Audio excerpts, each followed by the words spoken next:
Oh, hi. I was brushing up on my monsterology. I got a bunch of these books. I've got the dragonology one, the mythology one, the Egyptology one, wizardology, monsterology, vampirology. I think there's a pirate one too. I like them. They're pretty and they got pretty things inside of them. Um, no, I'm brushing up on this because in this movie we're going to go back to school for this video a little bit. Or at the very least a ghoul school. Not exactly monsters, but or at least I don't think any of them are in this. No, I don't think so. Could use the vampirology one, but it's not. It doesn't look quite as nice. So today we're going to be talking about Scooby-Doo and the Ghoul School. Yeah. Scooby-Doo and the Ghoul School came out in 1998. Sorry, 1988. Excuse me. Yeah. It was one of the various movies that they did where the cast of it was basically just the premise of them were Scooby, Shaggy, and Scrappy all just like were together, and it was just the three of them, and like we don't see like Fred or Velma or Daphne or anything like that. I don't even remember if they get mentioned. But it's, this various concept where like Scooby, Shaggy, and Scrappy all end up, they have to go and they get put in these different situations. There's a bunch of them. There's this one, Scooby-Doo and the Ghoul School, where they have to go and be like gym teachers out of finishing school for ghouls, for, girl ghouls, which we'll be going into, of course. There's Scooby-Doo and the Reluctant Werewolf, which also involves like Shaggy's girlfriend, where Shaggy gets turned into a werewolf by Dracula for reasons. There's Scooby-Doo and the Boo Brothers, where Scooby and Shaggy and Scrappy end up going to like this old estate that's like a Civil War type estate that belonged to like one of Shaggy's ancestors who was like a Civil War general. And like they have to like the place is haunted, and then the Boo Brothers have to come in, and they're like these ghosts that are like to scare ghosts away. They're bumbling idiots. There's like I don't remember the rest of them. But there were like those ones, and like they don't even have the mystery machine. They have like this red van that looks a lot less joyful and colorful than the mystery machine. But it was just like one of those. It was just like one of the things where it's just like, oh, well, let's have Scooby, Shaggy, and Scrappy go on these different adventures. And like Scooby and Shaggy would be too scared to do a bunch of the stuff, so we have Scrappy there as like this, kind of catalyst slash thing that, because Scrappy's not afraid of anything, and he, of course, thinks that his Uncle Scooby is the bravest thing ever. Sorry to break it to you, Scrappy. Not so much there. Yes, Scrappy was involved in the actual series at various points. He was, part of the Mystery Gang, of course, with, Mystery Inc. with, Fred, Velma, and Daphne. I don't know why I keep saying Delma. I'm sure that's the couple name for Daphne. One of those is the couple name. It's the ship name. Delma and Daphne. No, Velma and Daphne and Fred. And then unfortunately they did the whole thing where like they did like the Scooby-Doo, the live action ones, like Mystery Inc., like the 2 live action movies, and in the first one like Scrappy ended up being the villain in that. And that's why in like advertisements for like this movie, when it would come out after that, like shortly after that, when this movie started to come out, or when they were like releasing it on DVD, Scrappy is not on the cover of the DVD. And in a lot of the clips, I think they like downplay how important Scrappy is in it, or they try to like cut him out as much as possible, because at the time, in like the early 2000s, when they were like re-releasing these on DVD, that didn't go over so well, because people are like, oh well, they made Scrappy this annoying thing in this anime, in this live action one, so why are we we don't really want him to be part of the marketing campaign for these ones, so we'll just leave him out on the cutting room floor type of thing. Admittedly, you can't cut him out of the movie, but you can at least cut him out of like the trailers. But let's get into the movie. So as I said, the movie came out in 1988. So about 4 years before I was born, and when my sister was about 8 years old. The concept of the premise is Scooby, Shaggy, and Scrappy-Doo are on their way to Miss Grimwood's finishing school for girls. Shaggy and Scooby have been hired to be the new gym teachers at the school. And on the way there, there's this, big lightning and thunderstorm and rain everywhere and everything. And one of the things that they do is that, like, in like the opening bit, like Scooby can actually see like the words that like go up and down the screen or like come around them, and like, Scooby, Shaggy, Scrappy-doo, like they can see all of that. Like Scooby can see that, so he's like interacting with it, so it's just funny that way. And so it's just like this stormy, dark night and everything, of course, because why wouldn't it be? And they end up at this school, and well, first they come across these two schools. One is Callaway Cadets School, military school, and then the other one is the Miss Grimwood's Finishing School for Girls. Which, if I came across a house that looked like this, I would be very, very, very wary as to why am I going into this house. But they go in, and like there's like a moat around the house, and there's like the drawbridge that has to come down, and like antics ensue, of course. And eventually, like, they all end up inside. Scooby is the first one that ends up getting inside, and then he gets chased around the house by this little green dragon called Matches, who is adorable and just is like, I like Scooby most of the movie. Doesn't like Scooby because like Scooby started like causing trouble. And then, so there's the dragon, and then there's like a floating hand that, is like the butler type hand, so it's a reference to like Thing from the Addams Family. Although this one is just like actually floats around and such like that. It doesn't like scurry around on the floor the way that Thing does in the Addams Family. I love Thing. Thing's adorable and creepy. But what ends up happening is, Shaggy and Scrappy end up getting inside, of course, after they've gotten over the moat. And they end up at first they're kind of attacked by a bat, or at least they think they're being attacked by a bat, and it poofs into a girl.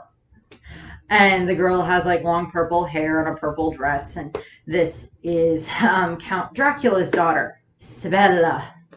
I actually recently named a Crobat in Pokemon Go after her, because it was a perfect one, and I had purified it, so just like, you were to be named Sibella.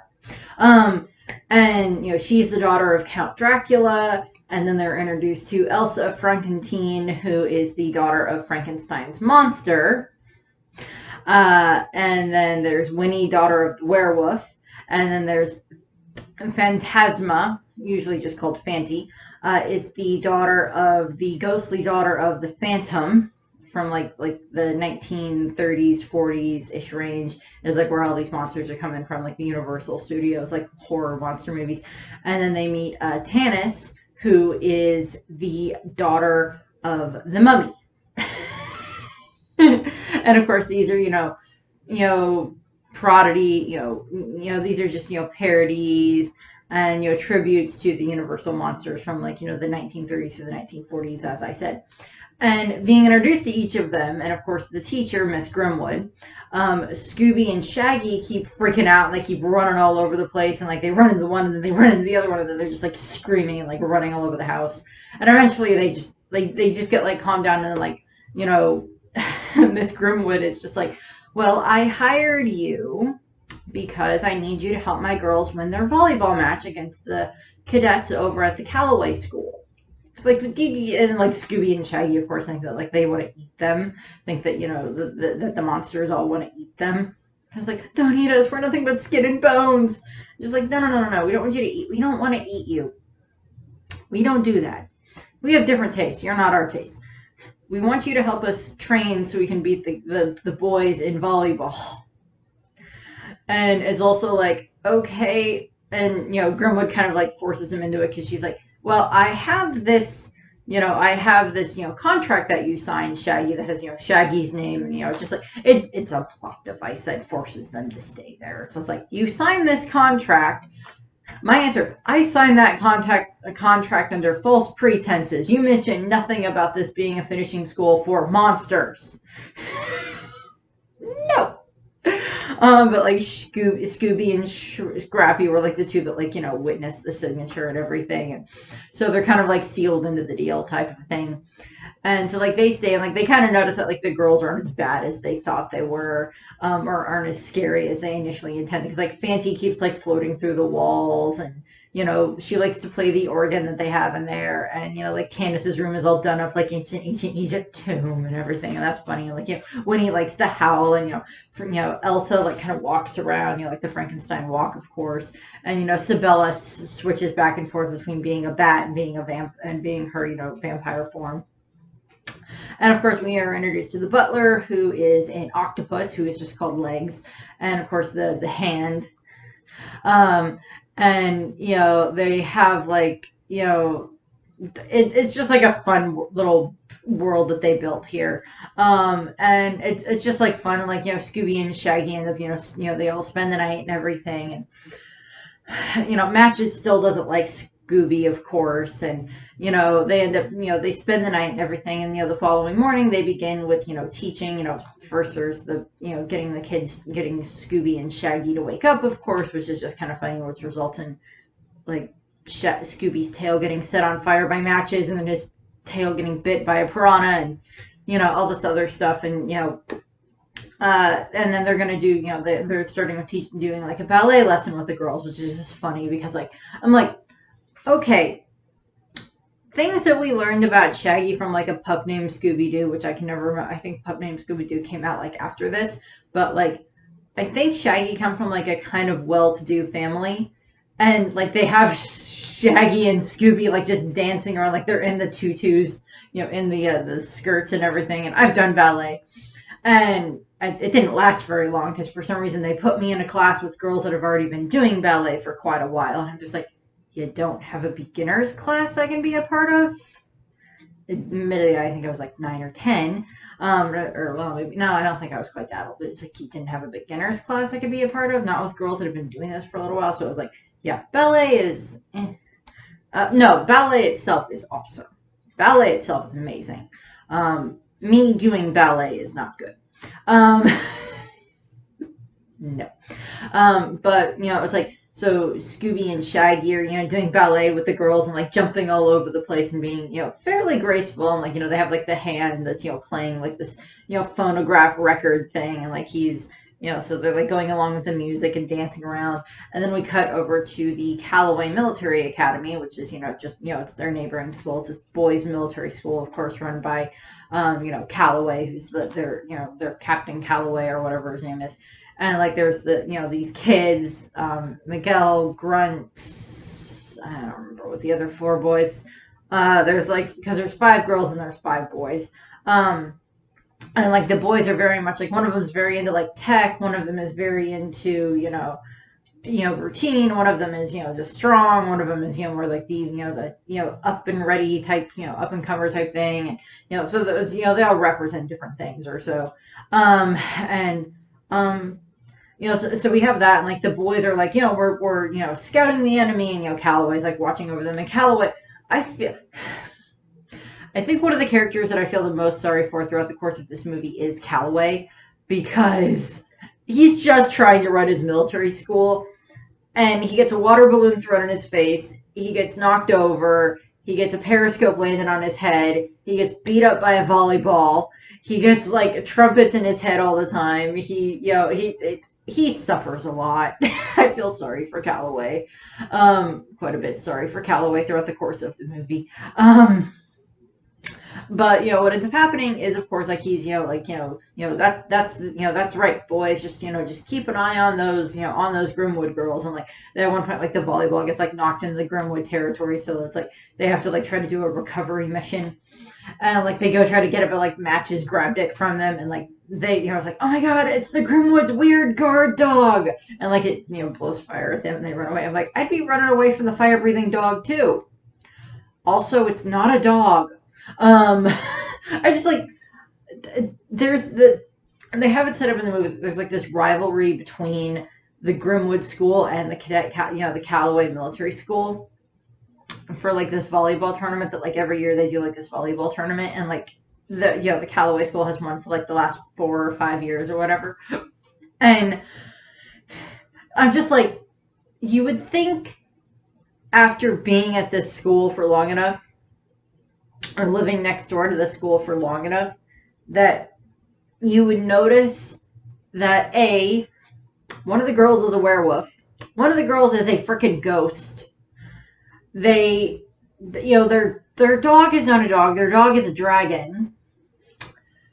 Their butler is an octopus. There's like spiders all over the place that like help. No, Legs is a spider. I don't remember. No, Legs is a spider that they have there, and then they have like an octopus butler. I don't remember if you forget the name, but it's just like all this other stuff that happens, and I'm just like, you'd think, at the very least, Commander Callaway would have noticed that maybe this isn't as ordinary of a finishing school for girls as I thought it was. But he's like kind of this oblivious type thing. He's a good leader, and he does care for his pupils. But it's just like, oh my god. But like, I feel sorry for him throughout the course of the movie. And like the boys didn't run away, and like the girls and Shaggy and Scooby and Scrappy are like out running around the grounds and everything like that. Stretching their legs and everything like that. And just have fun stuff. And like Matches tries to bury the volleyball in the pumpkin patch, and Miss Grumman was like, "No, Matches, bury that somewhere else. That's not a pumpkin. We need the pumpkins for our pumpkin carving for Halloween, for our Halloween open house." He's like, and like runs off the volleyball. And like while they're all running around the area, the grounds and everything, like they start, Scooby, Shaggy, and Scrappy start to notice that there's a lot of rotten food all over the place, rotten fruits and vegetables. There's like rotten tomatoes and rotten squash that like pop almost as soon as you touch them. There's like, they have like crab apple trees, and like all the girls are just like, oh yay, crab apples. Like Sabella bites into the apple and then like sucks it like sucks all of the juice out of the apple, which I find hilarious. And then like they're just like, oh my god, what is all, they're just like, is there anything to eat around here? And like, it's like it's just funny watching it, because like Miss Grimwood also has like these like giant Venus flytraps that she feeds like whole raw like steaks to, and like throws it to them, and like they gobble that up, which is just funny. And there's just like all that stuff happens with Scooby and Shaggy, and like they're just like, but we want real food. And like at one point Sabella's like, okay, I'll go fly off and get a pizza, and she takes like I think she takes like a Transylvanian dollar or something like that and flies off and comes back, and she's got like a pizza, and she like gives it to Scooby, Shaggy, and Scrappy, and like it's like, everything, I got one pizza with everything minus the garlic. Vampire joke. And like they start eating it. I was like, what's in this? And she's like, oh, spider webs, flies, tadpole tails. And they're just like, okay. Like they keep eating the pizza. They walk away. I'm just like, no. I get that it's just the whole point of the movie is just to like gross a lot of people out with like, oh, rotten fruits and vegetables all over the place, and like, Venus flytraps, and then like eating weird food. And that's not the only weird food that they end up eating throughout the course of the movie. And and then what happens is, of course, we are introduced to our kind of villain for the movie. Well, she is the villain for the movie. There are these like I Spy like creeper plants or whatever that are growing up around the area, and we find out that they are actually like kind of spy plants for this woman whose name is Revolta. She's this power hungry witch of the web, and she's been spying on the girls because she was like jealous of like their father's power and everything like that. She's like, her plan is to kidnap the girls and then like make them evil and then make them work for her, is part of her plan. And what ends up, that's her plan. Not going to go very well if, for spoilers for anyone that hasn't seen this, but it doesn't go very well.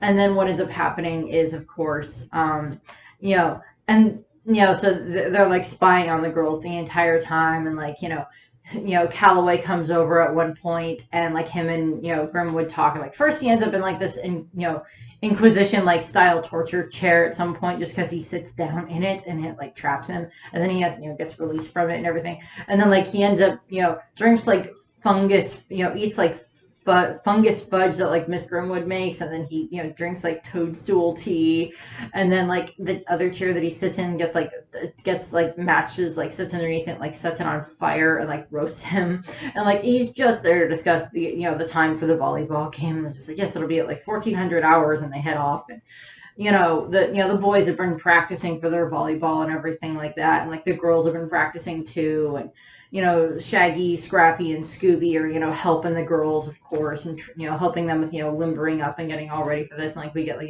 these, scare aerobics, which is, like, you do so many, like, jumping jacks or whatever, then, like, everybody screams. And then, like, at one point, like, they end up, going out of the window and, like, landing in the moat, and they, like, swim around the moat. And there's a two-headed shark in the moat that, like, Elsa, like, at one point just like is like riding on the back of, and like it's just funny, and like they're all like swimming around the boat, and then they get out, and they're getting ready for the volleyball game, and the volleyball game is kind of like evenly matched at various points in time, and like Scrappy's like the referee, but he is calling it fairly and stuff. He's not favoring the Grimwood girls.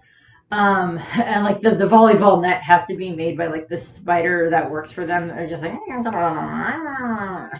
like at one point, like the net keeps getting as far as her, just like glaring at Grimwood, and she's just like, I'll give you 6 extra flies for dinner. Fine, a dozen. Just fixes the net. The spider is adorable. That spider I wouldn't mind. Most spiders I don't like. Pokemon spiders, fine. This spider, fine. Aragog from Harry Potter, no. Aragog, Harry Potter, no. I don't know. No spiders. Spider-Man, fine. Spider-Gwen, fine. Spider-Woman, fine. Various other spider characters from Marvel, good. Real life spiders I don't do well with, particularly when they're in my house or in my room. But so we get that, like the girls end up winning, but at one point, like the Callaway boys had like put a remote control inside of one of the volleyballs, and like they were using that, like they were cheating and everything. I was just like, how are they not noticing that they're cheating? How is like you would it's like you would think that the Commander Callaway would want to win, fair and square, not via cheating. You'd think so, but apparently not. And like at one point there's like a jetpack that gets involved, and Scooby ends up like swallowing the remote control for the volleyball at one point, and like the volleyball like kind of beats up Commander Callaway, and like the girls end up winning, and they win fair and square. And so, they win and they get the trophy, and then like the cadets leave and everything, and then we get to, of course, the we get to the Halloween open house, and that's on Halloween night, of course, and this is when like all the girls are like, oh, well, this is when our fathers are going to come and visit. Like they all show them like different portraits of their parents. Elsa has like this portrait of her dad, and Winnie's got like a they have all got different portraits of their parents and everything. And then like Revolta's still spying on them, and she's watching as like the as like all the different the parents show up, Dracula and the mummy, and like Dracula at one point shows up, and like the mummy is coming in, like Dracula like sweet nicely like puts his cloak around the mummy to keep him from getting all wet, and he's like, thanks, Count, my wrappings aren't waterproof. I can't do that. But like, so they they go into the house, and like Scooby and Shaggy are like just freaking out, like running all over the place trying to hide from them, and like they're just like, please don't eat us. So there's like, and like they, it's just like, I don't want to eat you. I want to hug you. And like it's the mummy monster that does this. And he's just like, I don't want to eat you. I want to hug you. You made my tennis, my little girl, feel like a winner. Because like they got her the trophy, and made her win fair and square. And and it's just like, you made our girls so happy and everything. And like, no, we're very happy with you guys for right now. for right now. And it ends up being that later, like the girls each have like a gift for their dad. Like Sabella made like a bathrobe for her father that's just like a little robe that he can wear when he's a bat, and she like makes one for matches too, so he doesn't feel like left out. And like Elsa made it's a portable shockman as it goes, and it connects to like because her and her father both have bolts in their necks. She it like connects to those, and then like it'll like gather up lightning, and then like it'll like power the person, power her or her father. So she made that. And Winnie made like a juicer that she gives to her dad, for him to have like sour lemonade. And like Tanis makes like a little it's called a fright light that she gives her father, that is like it's a nightlight for inside of a coffin. He's like, oh, thank you, Tanis. And then like Fanti is made like wrote a music that's for 3 hands and 6 tentacles. So it's her playing the organ with the floating hand, and then like their butler, octopus butler, is playing the drums, I think. So it's just it's like this whole thing there, and it's just like all the fathers are so happy and so proud of their daughters. And and they thank Scrappy and Shaggy and Scooby, and then they also like take Shaggy and Scooby by the neck, and they're just like, if you ever let my daughters get hurt, I will find you and I will hurt you very badly. I will end you, type of thing. Like they all threaten them, and like they all go and they leave. And like Revolta has been like watching this, and she's just like, they were the most powerful horror, powerful evil creatures ever to existed. And like all this stuff, and you're like, but they've gone soft, and they've let their power languish and everything. And it's just that type of a thing. And what ends up happening is Revolta then, like that night after everybody goes to bed and everything, she sends her spider bats to, one of them sneaks into the house, and like they basically make like a headphone set, and like they put that over like Shaggy's head, and it's basically supposed to like it like hypnotizes him and brainwashes him for like hypnotizing him, and like tells him it's like, tomorrow you will take the girls on a field trip to the barren bog, and all this stuff. And he's like, yes, I will do this. And it's just fun. It's just kind of funny.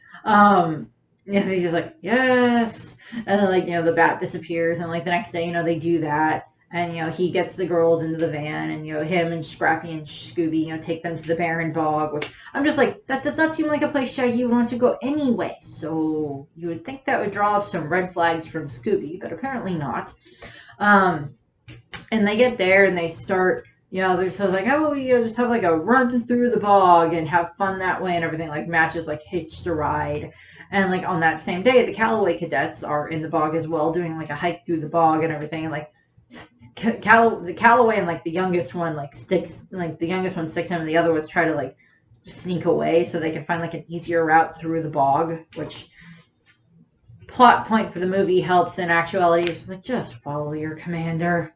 And so we see that, and like the Callaway boys end up getting lost, and like the girls are having fun, but like Revolta has sent her henchman, who is the Grim Creeper, who just looks like a weird mutated pumpkin, green pumpkin, to go and like sets up like this little shack that he then sends the spider rats out, and like they gather up the girls. And throughout the course of it, it's it's like some of the girls help save the Callaway boys from like drowning in quicksand, and they get them out of there. And then one by one the girls get hypnotized by the spider bats, so they're under Revolta's control. And Shaggy and Scrappy and Scooby are trying to find the girls, and running around and everything, and trying to figure out where they went, because they all got separated.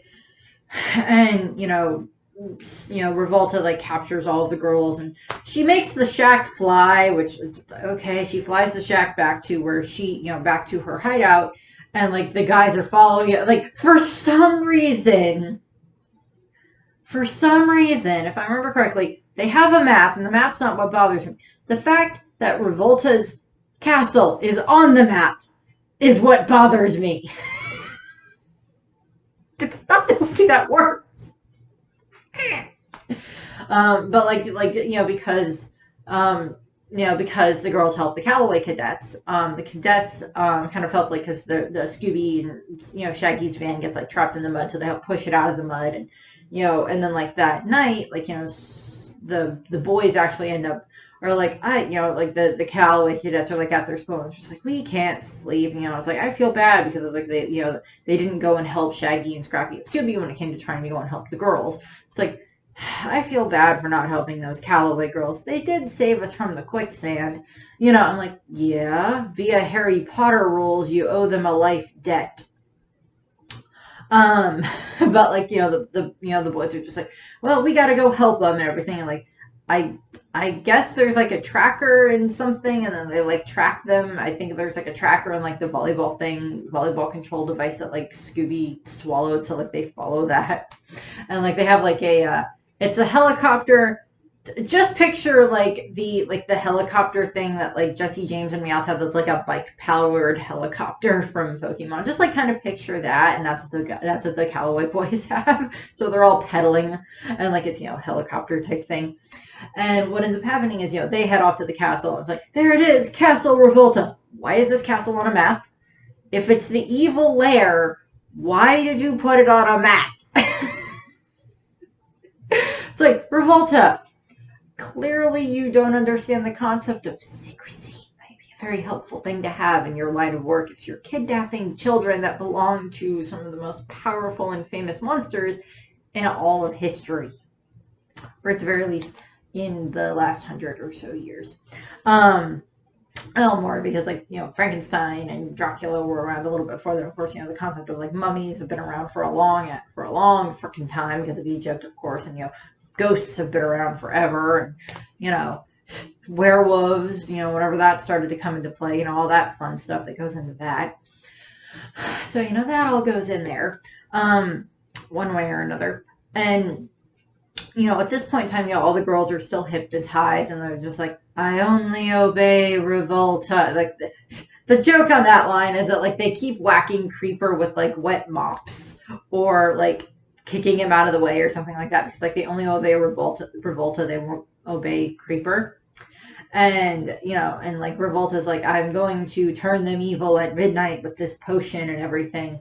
And what ends up happening is, of course, Scooby, Shaggy, and Scrappy end up, they get their way into the castle, and like they've got matches with them. At this point in time, Matches and Scooby are actually like working well together and everything. Matches has kind of given up his grudge against Scooby because he's like, well, you're trying to save the girls, and I like the girls, so we'll go with that. Earlier in the movie, like when they were getting ready for like the parent night, for the open house night, Grimwood had been trying to make marsh water brownies or something like that had like mosquito eggs, and there's like caterpillar cookies where like the caterpillar cookies are like running around the floor, and like Fancy's like trying to chase them down. I'm like, I don't want to go to Grimwood finishing school because I would never eat.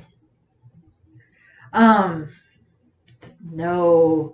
Oh, I would always be like, if I'm at that place, I'm like, okay, tell me what's in this before I'm going to eat it. That will determine whether or not I will eat it, type thing. So we have that moment where that happened earlier on in the movie, but Scrappy, Shaggy, and Scooby, and Scrappy, and Matches make their way into the castle, and like they find the girls, and like there's like this mirror monster that like if you look into the mirror, it'll make like an evil version of you, and like Scooby looked in it at one point, and then Shaggy ends up looking at it long enough, then him and the mirror monster switch. Well, the mirror monster grabs him and then gets out of the mirror, and then like starts running around trying to get Scrappy and trying to get Scooby and trying to get all of that. And then at one point, like the match just keeps setting the mirror monster on fire, and like it runs back in, and it's just like it takes Shaggy out. And I was like, this world's too dangerous. Takes Shaggy out and jumps back in the mirror. What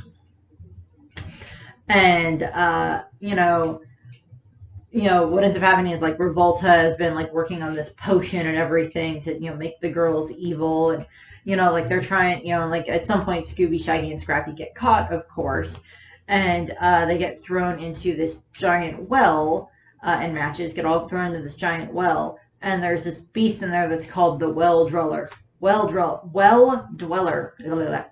And what ends up happening is the well dweller is basically just like, take Barney, make him bigger, and mutate him, and give him a bunch of eyes because he's like purple and everything. I'm like, I'm thinking this is a Barney reference, but I could be wrong. Oh well. And so there's that moment that happens, and like they end up getting out of the well by like Scrappy like actually kind of just like playing a game with the well dweller, and like so they kind of like get the well dweller on their side so they can like climb out of the well. And like Matches got all wet, so he's kind of like his pilot lights out, so he can't burn anything right now, so he can't set anything on fire at this point in time. And like they do make their way into like where Revolta has like all the girls set up and has this potion, and it's like putting like using hairdryer equipment to like try to make the girls evil, because her plan is to, because she can't keep them under her hypnosis permanently. It only lasts for so long. So she then, is like making this potion so she can then, make the girls evil and obey her. And like it's, she's trying to make that work. And at one point, like they end up getting the girls free, of course, via various things. And at some point, like Scooby gets turned into a frog, and then like the girls end up being okay, of course. And and then like Elsa at one point like takes him out, wand, her Revolta's wand, and throws it into the cauldron, and it blows up. And the Grimwood, the Callaway boys have shown up at this point in time, and they lower a ladder down into the castle for the girls and Shaggy and Scooby and Scrappy and Matches to climb out of just in time. And then like Revolta tries to follow them on a broom, and that doesn't work, and like stuff blows up more, and blah blah blah blah blah, all finished. And they, the boys, the Callaway boys help save the girls, and Revolta swears revenge against them and everything, and like, oh my god, it was gonna happen. But then, of course, we cut to soon after that. They have like another open house. No, so they don't have another open house. It's just like this party between like the cadets and then the Grimwood girls. And like Grimwood and Callaway are like dancing with each other. Like a bunch of the girls and the boys are dancing with each other and like having fun. And Scooby, Shaggy, and Scrappy are like having fun as well. And then Miss Grimwood's like, well, since you guys did so well and everything, we have some new students. And like one of them is like an alien, one of them is like the creature from the Black Lagoon, and one of them is like a Godzilla, like a kaiju, like their daughters that are there. And like the part that I find funny about that is that like the kaiju daughter is like wearing a tutu, which I'm like, so is that how you distinguish the male Godzilla from the female Godzilla? Is that they have a tutu? Okay. And so it's just like Scooby, Shaggy, and Scrappy, or Scooby and Shaggy are like, nope, that ain't happening. And they like grab Scrappy and they run out and they run into their van and they're driving away. And like the girls and Matches are like waving. The girls and Matches are like waving goodbye to them on the front porch, and like, let's give them one more howl before we leave. And they listen to one most like werewolf howl. And I'm going to howl, and I apologize if it's too loud for you. Hopefully, I can do this on the first try. It sounds better in a building. But like, so there's just like, it's like they like the girls, and that's basically where the movie ends. I think at some point the girls show up in like something else a long time later, but I don't remember if it's Scooby-Doo related or not. It's been I tried looking it up, and I just couldn't find out where they pop up later, but I think they pop up at some other point in time where a lot of the actual original actresses came back to voice them. Speaking of the cast, we have Don Messick as Scooby-Doo and Scrappy-Doo. We have Casey Kasem as Shaggy / the Mirror Monster Shaggy. We have Remy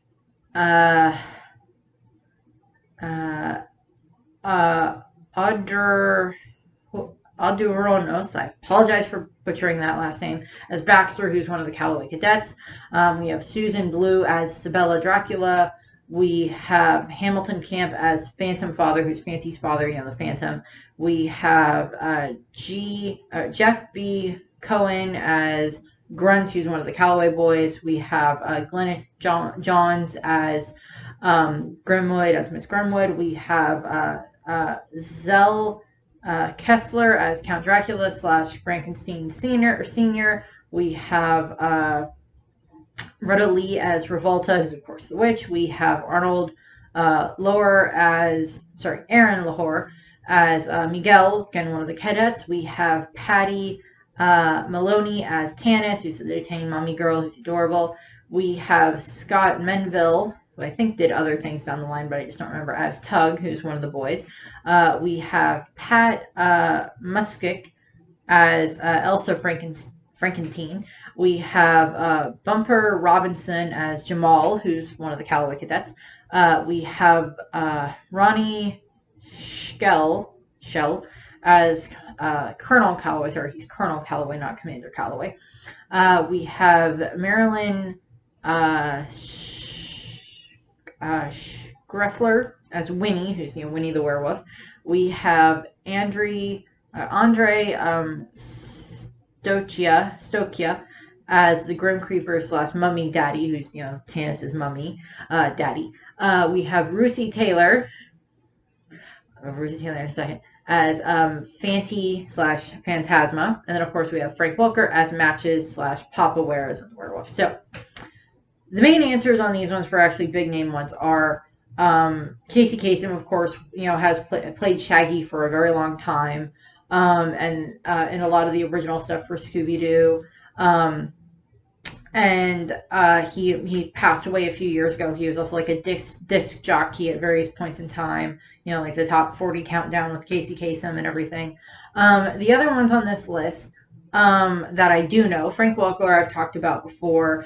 He also voices Fred whenever Fred is one of the animated versions, and the animated versions of Scooby-Doo. He 99.9% of the time, unless it's a pup named Scooby-Doo, is Frank Welker voicing Fred. Also, just look up anything that just type in Frank Welker, you'll find something you're familiar with probably. And then Rosie Taylor. Oh God, Rosie Taylor. I got to talk about Rosie Taylor a little bit. So, Rosie Taylor, the best thing that I know her for is being the voice of Minnie Mouse when I was growing up. And she voices Fancy in this. She voiced Minnie Mouse for years and years. And she also did a few other things. I think she also did Huey, Dewey, and Louie for a long time. And some of the stuff from the 90s and the 2000s. Rosie Taylor plays Minnie throughout all of the Kingdom Hearts games, if I remember correctly. She plays Minnie in a lot of the the TV shows that they had at the time that were Mickey, that were Mickey Mouse based one where Minnie would show up. Rosie Taylor plays Minnie there. And the thing about Rosie Taylor is the man that played Mickey at the same time for a long time for her. Okay, so Rosie Taylor voiced Minnie Mouse for 33 years. Yeah, until her death. Basically, she voiced Minnie Mouse. And her husband, Wayne Allwine, had voiced Mickey. And they met while they were playing the characters. And I love that because Wayne played Mickey for 32 years. And he was the longest running one that played Mickey. And they met while they played the characters, and Wayne died unfortunately in 2009. And he did Mickey for some of the Kingdom Hearts games and such. And him and Rosie, they fell in love, as I said, while they were playing the characters of Minnie and Mickey, which I love that. I just find that so adorable and so sweet. And I just find that so adorable. But we haven't really seen any more of the Grimwood girls pop up in anything else. I think they pop up in something years later, but I couldn't really find that much about it. And I do. I kind of look at the Ghoul School as I haven't really seen anything of what is it, Monster High or whatever, where it's all the different the not Monster High has anything to do with Monsters Inc. from Disney or anything like that, but the Monster High or whatever, that's this is kind of they're brats but they're monsters, and I like the concept of that. But I don't really know that much about the execution of it, but I kind of think the idea that, like, oh, the Ghoul School was like a predecessor to that to a degree. I have no idea if that's true or not, so don't take my word on that, but that's what I have there. So that's what we have for the end of this video. I'm actually recording this on a Friday, so hence why I have a Husker shirt on, so go Huskers.